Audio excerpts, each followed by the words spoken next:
اعوذ باللہ من الشیطان الرجیم بسم اللہ الرحمن الرحیم رب یسر ولا تعسر سہل علینا یا رب العالمین وتمم بالخیر اللہم صلی علی محمد وآل محمد وعجل فرجہم۔ ہماری بحث غسل جنابت کے بارے میں چل رہی تھی اور ہم نے غسل جنابت کے مسائل کو ذکر کیا تھا، جس میں اہم مسائل تھے کہ عورت اگر ٹیلی فون پہ ویڈیو کال پہ اپنے شوہر سے بات کر رہی ہے تو کس صورت میں اس پر غسل جنابت واجب ہو سکتا ہے۔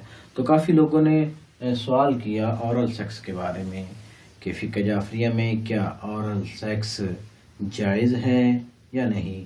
سب سے پہلے آپ کو بتائیں کہ کچھ شرعی مسائل ہوتے ہیں، اس سے ہٹ کے کچھ اخلاقی مسائل ہوتے ہیں۔ مثلا آپ کو مثال دیں کہ بیوی کے لیے شوہر کی اطاعت واجب ہے، لیکن بیوی کے لیے شوہر کے والدین کا کام کرنا یا ان کی خدمت کرنا واجب شرعی طور پہ نہیں ہے، لیکن اخلاقاً معاشرے میں معاشرتی لحاظ سے یا اخلاقی لحاظ سے بیوی کو چاہیے کہ شوہر کے والدین کا بھی خیال رکھے جس حد تک اس کے لیے ممکن ہے۔ مثلا بیوی کے لیے اخلاقی طور پر اس کو چاہیے کہ وہ شوہر کا، اس کے متعلقین کا، اس کے والدین کا یا جتنا وہ کر سکتی ہے ان کا خیال رکھے، یہ اخلاقی لحاظ سے ہے۔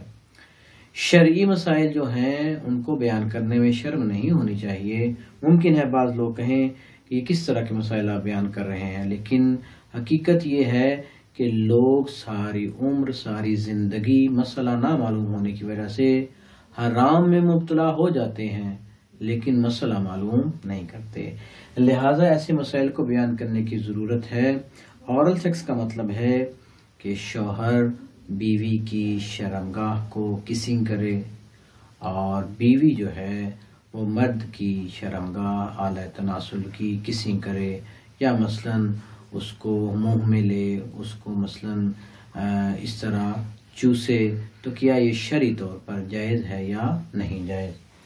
تو شرعی لحاظ سے دیکھیں قرآن مجید کی آیت مبارکہ ہے کہ نساؤکم حرث لکم۔ ممکن ہے اس آیت کی تفسیر اس طرح کی جا سکے کہ تمہاری بیویاں تمہاری کھیتی ہیں، ان کو جہاں سے چاہو آپ ان سے لذت حاصل کر سکتے ہیں، ان سے فائدہ اٹھا سکتے ہیں۔ اس آیت کو مد نظر رکھتے ہوئے یا خود شرعی لحاظ سے مراجع اعظام کے فتاوی کو دیکھا جائے تو انہوں نے بھی یہی لکھا ہے کہ شرعی لحاظ سے اورل سیکس میں کوئی حرج نہیں۔ بیوی شوہر کی شرمگاہ کو کسنگ کر سکتی ہے، اسی طرح شوہر بھی بیوی کی شرمگاہ کو کسنگ کر سکتا ہے اور وہاں پہ بوس و کنار کر سکتا ہے۔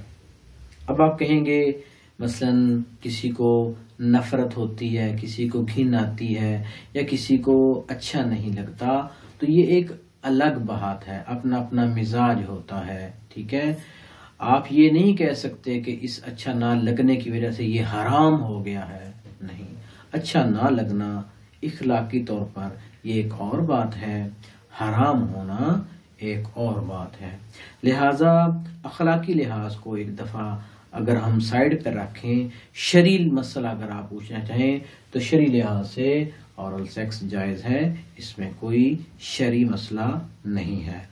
ہاں البتہ ایک بات ذہن میں رکھی جائے کہ ممکن ہے کہ جب میاں بیوی ایک دوسرے کی شرمگاہ کو بوس و کنار کرے، کسنگ کرے، کوئی رطوبت خارج ہو۔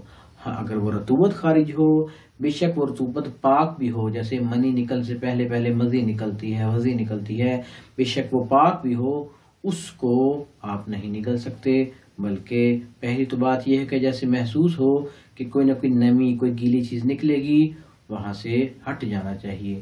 لیکن اگر فرض کریں کسی کے دوران، بوس و کنار کے دوران شرمگاہ سے کوئی مادہ خارج ہوتا ہے منی کے علاوہ، اگر تو منی خارج ہوتی ہے وہ تو نجس بھی ہے، اس کو تو حتماً آپ نے باہر نکالنا ہے، لیکن منی سے پہلے اگر کوئی مزی نکلتی ہے تو اس کو بھی آپ کوشش کریں باہر نکالیں، کیونکہ میڈیکلی لحاظ سے اس کے نقصانات کو بیان کیا گیا ہے۔